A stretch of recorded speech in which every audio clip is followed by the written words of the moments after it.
The winter evening had settled over the city, painting the sky in shades of gray. The streets were alive with hurried footsteps and rushing cars, everyone wrapped in their own world, everyone eager to get home. Among them walked Ayala, her hands stuffed deep into the pockets of her worn coat, her eyes fixed on the pavement. Her world felt heavier than the sky above. Life had not been kind lately. She had lost her job 2 months ago, and since then, the search for work had been nothing but a series of rejections. The small savings she had carefully collected over the years had almost vanished, leaving her with unpaid bills and an empty refrigerator. Rent was due, her phone buzzed with reminders from the landlord, and her heart felt squeezed every time she thought about tomorrow. But what broke her most wasn't just the financial struggle, it was the loneliness. She had no family in the city, and her friends, though sympathetic at first, had slowly drifted away, too busy with their own lives to stay close.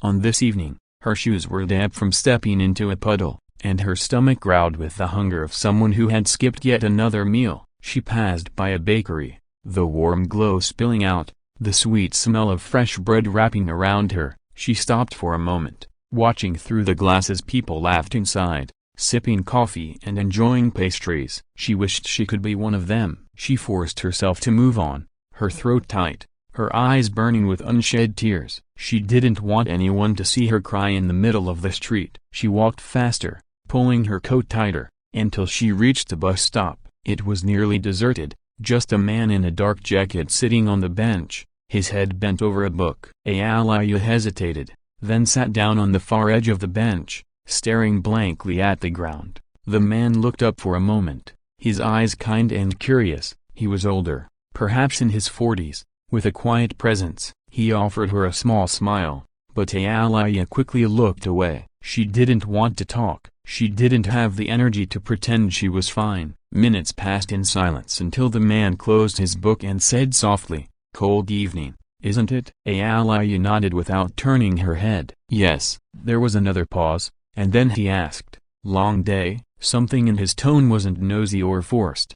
It was gentle, as if he truly cared about the answer. Ayala swallowed hard, unsure why her throat felt tight. "Something like that," she murmured. He nodded, as though he understood more than her words revealed. Then, after a moment, he reached into his bag and pulled out a paper bag. "Would you like a sandwich? I bought 2, but I'm not really hungry enough for both." Ayala's pride screamed at her to refuse, but her stomach ached with emptiness. She looked at the bag, then at him. He wasn't pitying her, his eyes were warm, offering without judgment. Slowly, she nodded. "Thank you." He handed it to her, and she unwrapped it with trembling hands. The first bite almost made her cry. It wasn't just food, it was kindness she hadn't felt in months. She chewed slowly, savoring the taste, but even more, the gesture. The man watched her quietly, then said, "Sometimes we all just need someone to notice, to care, even for a moment."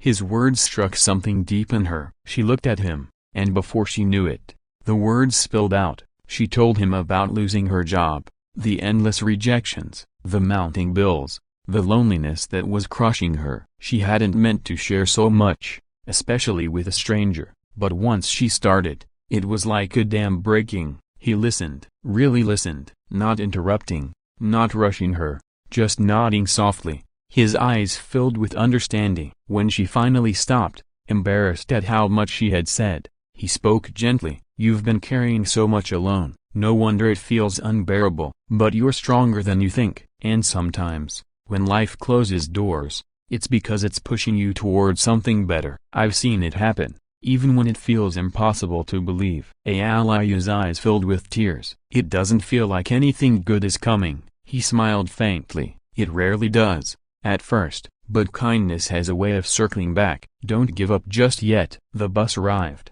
its headlights bright against the dark street. Ayala stood, holding the sandwich close, unsure how to thank him. "I don't even know your name," she said softly. "Daniel," he replied. "And you?" "Ayala." He smiled warmly. "Take care, Ayala. Better days are waiting for you." She nodded, stepping onto the bus. When she looked back, he was still sitting there, calm and steady, as though he belonged to another world. She carried his words with her, not realizing how much they would shape the days ahead. The following week was still difficult, but something inside her had shifted. For the first time in months, she didn't feel completely invisible. That night at the bus stop had reminded her that kindness still existed, even in strangers. With renewed determination, she applied for more jobs. She pushed herself to attend interviews, even when she felt defeated. Slowly, hope began to grow again. One morning, she received a call. An office downtown wanted to hire her as an assistant. The pay wasn't huge,